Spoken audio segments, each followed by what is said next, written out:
Good morning, and thank you for joining us for the 2020 Zionsville Community High School Veterans Day program.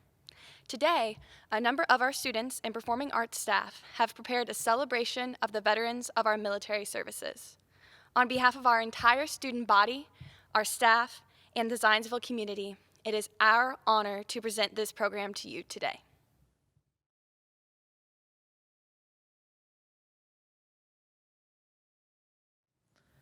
The colors are presented today by the Zionsville Police Department Honor Guard.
Please join me in standing for the Pledge of Allegiance. I pledge allegiance to the flag of the United States of America and to the republic for which it stands, one nation, under God, indivisible, with liberty and justice for all. Today our national anthem will be performed by ZCHS senior Lily Cross.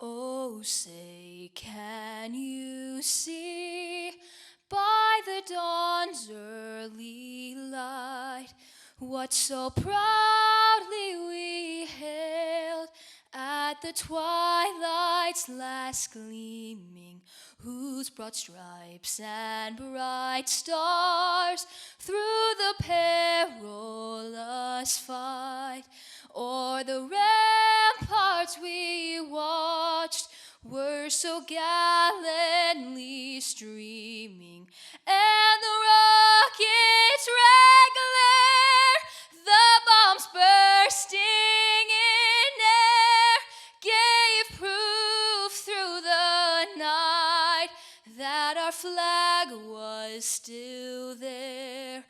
Oh, say does that star-spangled banner yet wave o'er the land of the free and the home of the brave?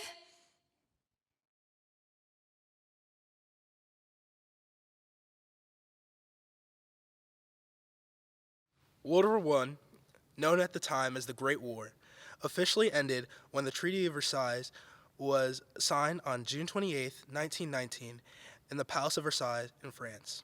However, fighting ceased 7 months earlier when an armistice, or temporary cessation of hostilities, between the Allied nations and Germany went into effect on the 11th hour of the 11th day of the 11th month. For that reason, November 11th, 1918 is generally regarded as the end of the war to end all wars. In November 1919, President Woodrow Wilson proclaimed November 11th the first commemoration of Armistice Day, with the following words: "To us in America, the reflections of Armistice Day will be filled with solemn pride in the heroism of those who died in the country's service, and with gratitude for the victory, both because of the thing from which it has freed us, and because of opportunity it has given America to show her sympathy with peace and justice in the councils of the nations." The original concept for the celebration was a day observed with parades and public meetings, and a brief suspension of business beginning at 11 a.m. In 1938, the 11th of November in each year was made a legal holiday, a day to be dedicated to the cause of world peace and to be thereafter celebrated, known as Armistice Day. The holiday was primarily a day set aside to honor veterans of World War I, but in 1954, after World War II, it required the greatest mobilization of soldiers, sailors, Marines, and airmen in the nation's history, and after American forces had fought aggression in Korea. The 83rd Congress amended the Act of 1938 by striking the word armistice and inserting in its place the word veterans. With the approval of legislation on June 1st, 1954, November 11th became a day to honor American veterans for all wars.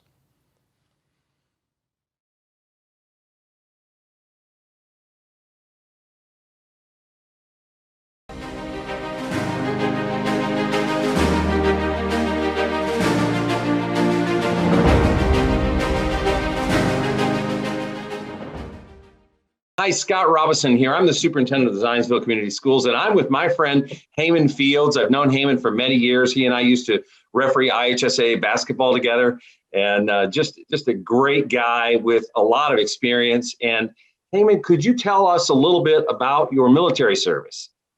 Sure. In 1972, I was commissioned in the military as a second lieutenant. And that's because I was an ROTC student at Prairie View A&M University. And then after that, I moved to Indianapolis for a few months. And then I got my orders to report to Fort Bliss, Texas. That's in El Paso. Okay. And that's why I attend my OBC course, which is the officer basic course that you have to go through, and you got to finish that school. And I did that. With my friend Larry Elstro, who is a veteran who served our country. Larry, tell us what that was like for you. What branch and what years and what were you up to in the service? Oh my word! It goes back quite a few years now. It was like 50 years ago, and it's hard for me to accept that it's been 50 years ago that I was in the Air Force. I thoroughly enjoyed the experience. Mine was probably a little bit more unique than others in that I had gone through the ROTC program at Butler University and received my commission through that program and entered the Air Force as a second lieutenant officer. And this was back, I remember going on active duty, drove down to where I was assigned to go down in San Angelo, Texas at Goodfellow Air Force Base, and signed on there. I think it was October of 1966. Uh-huh. I was in the service. I was in the Air Force for about 5 years. And I'm here with my colleague, Rebecca Coffin. Becky is the assistant superintendent for operations here in the district, and she is a military veteran. So I have asked Becky to come on and speak with us a little bit about her service in the military and to help us with our annual veterans programs. So Becky, tell me, first of all, tell me about your military service. Well, Veterans Day in our schools is always one of my favorite days each and every year. So I'm really thankful that you asked me to participate today. I got interested. I've always had a lot of family members that have been involved with the military. And when I was a student at Butler University, studying as a biology major, I just happened to come across an opportunity with the United States Marines. And it's very similar to a Air Force Academy or West Point Military Academy, the Naval Academy. It's the division for the Marine Corps where you go through all of your college experience at your university. And then during summers and throughout the months of the school year, you have designated times where you're off at training.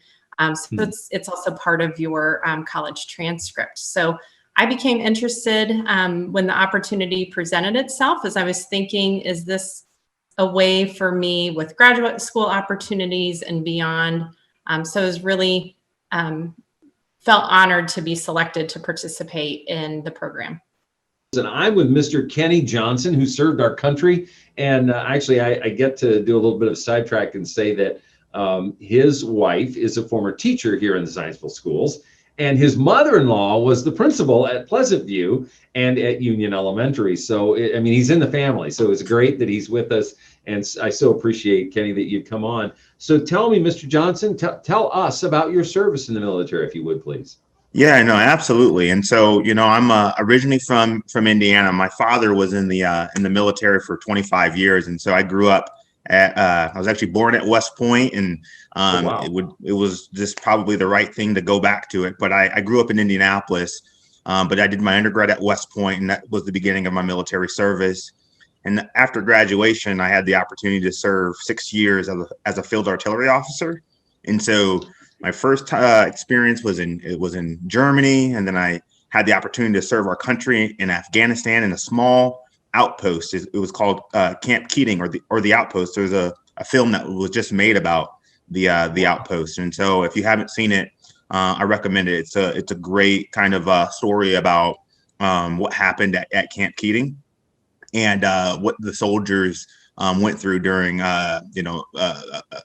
during the deployment. After I did my deployment to Afghanistan, I went back to Germany. I was an assistant strategic planning officer, and I was selected to go back to West Point to be an admissions officer, specifically diversity admissions. And so trying to shape the class of West Point incoming class to ensure that it represented the United States. And then I finished my career in 2012 as a recruiting company commander here in Indiana. And so I had recruiting stations all throughout the state, enlisting the best and brightest into the Army, which I think is the best branch.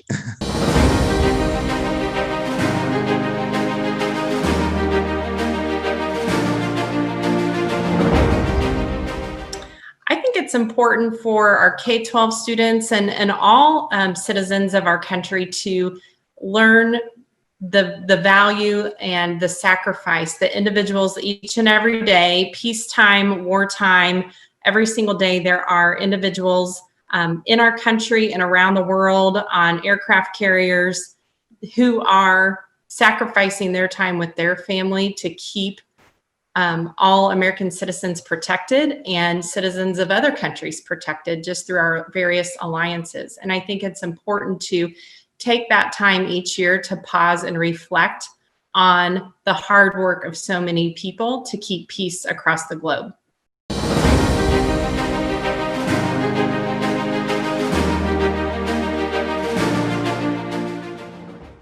I think people should learn about veterans like every day, because what happens is, and one of the things that's happening just in general is there's just a smaller percentage of the overall population that serves. And, as from the baby boomers, there was a large group, World War II, and then, Korea, and then Vietnam, and the people that are serving, it's just fewer of us. However, we're a nation at war, and there are people that, don't want us to continue the way that we live. And so there are men and women that sign up and put on the uniform to say they want to make sure that we are able to retain the values that make us great. And those men and women should be recognized. Celebrating Veterans Day annually is important, so that the people that take off the uniform, they often assimilate back into society. Mm-hmm. And ensuring that we will know what these soldiers have gone through in order to protect and defend the Constitution of the United States against all enemies, foreign and domestic, is incredibly important. And it is one of the most important things that a person can do. And for recognizing them annually is a really good thing, from our youngest kids to the oldest. And so it's something that gets me excited. I'm glad that you're doing this, and every year I go to the school to watch the event. So I'm glad that you're doing this still. Absolutely.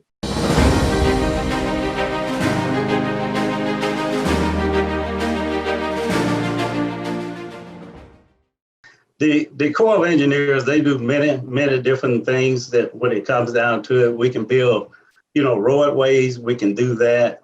And then not only that, but we also would build bridges. At one time when we was up in Wisconsin, we actually built a bridge, MT-46 bridge, across the river. And then, once you do that, you can drive your vehicles across it. As a matter of fact, one of the things that we did, we let a Chinook helicopter land on the bridge to make sure it holds. And see, it's all about teamwork, which means that we talk about teamwork today. Even the kids, they have teamwork, because when it comes to basketball, football, all of this is nothing but good teamwork. So we have like 5 different companies, and each company had a job to do to make everything come together. And then when they work together as a team, it come out to be great.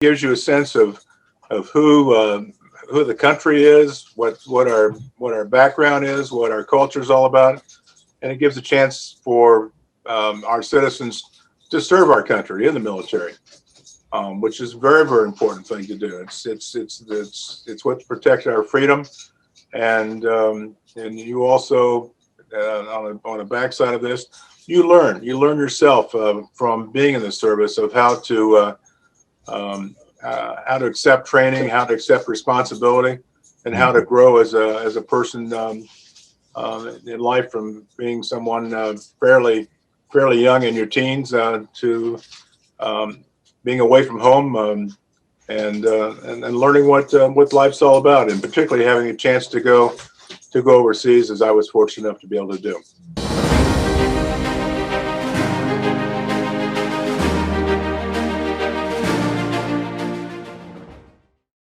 Yeah. And so when a soldier, signs up, whether in the Army or the Marines or any branch of the armed forces, they know in the back of their mind that they could potentially pay the ultimate sacrifice, which is their loss of their own life. And they're willing to do whatever it takes to defend their brother and sister to their left and to their right. One of the mottos that we have is, yes, freedom isn't free, but we also have, we've got your 6, which means we've got your back. And when someone goes into combat or goes into harm's way, knowing that it's going to be one of the hardest things that they could possibly do, and they may not come home to the families that love them, that's the ultimate sacrifice, right? And you can't put any dollar amount on that, or any there is nothing more than that, right? And I think when people are able to sign up and know what they're ultimately trying to do, which is protect the people to their left and the right, it's a big cost, and so recognizing it is paramount. And freedom isn't free. And like I said earlier, we're a nation at war, and there's people that don't want us to continue the way that we are what we do. We've got people that are willing to pay the ultimate sacrifice to protect what makes America what America is.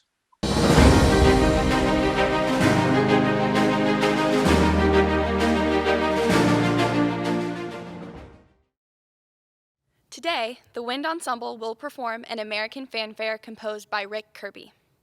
The melody used in this piece is My Country 'Tis of Thee, whose lyrics were penned by Samuel Francis Smith. In American fanfare, the composer has taken this normally hymn-like and stately melody and incorporated it into a hard, driving fanfare. Under the direction of Mr. Tom Landrum, here is the 2020 ZCHS Wind Ensemble.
Today, as we honor all who have served our country, we take special pause to remember those who made the ultimate sacrifice, giving their lives to preserve freedom for us.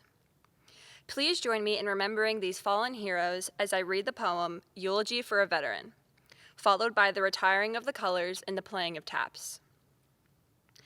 Do not stand at my grave and weep. I am not there. I do not sleep. I am 1,000 winds that blow. I am the diamond glints on snow. I am the sunlight on ripened grain. I am the gentle autumn rain. When you awaken in the morning's hush, I am the swift, uplifting rush of quiet birds in circled flight. I am the soft stars that shine at night. Do not stand at my grave and cry. I am not there. I did not die.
Thank you to all of our veterans, student speakers, musicians, and the Zionsville Police Honor Guard for participating in today's program. We began our program with 2 goals in mind. First, to thank and honor those who have served so that we may enjoy the freedoms they have defended. And second, to provide our students an opportunity to study our great past and learn to lead our future. Thank you all for being a part of making these goals a reality.